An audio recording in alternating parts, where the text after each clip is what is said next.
Good morning everyone. तो चलते आज आम बनइबा मंजा राई जोटा कि खाइबा को बहुत ही टेस्टी और बनइबा भी बहुत इजी। तो से आम या पनिकी काटा पड़ो छुरी रे भलसे काटी हुए।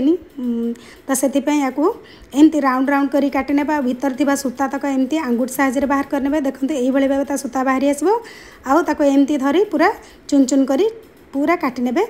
आउ एटा बेस समय रहा कला पड़ जेहेतु ताथे आम अल्प टिके पानी देदेबा और से टिके हलदी गुंड आउ टिके लुण दे आम ताकू भल भाव चकटी देबा और 10 मिनिट आम रेस्ट पे छाड़देबा। तापर आम ये मसला यार गोटे बनईना जोटा पियाज रसुण लंका और सोरिष दे गोटे पेस्ट बनईदेबा।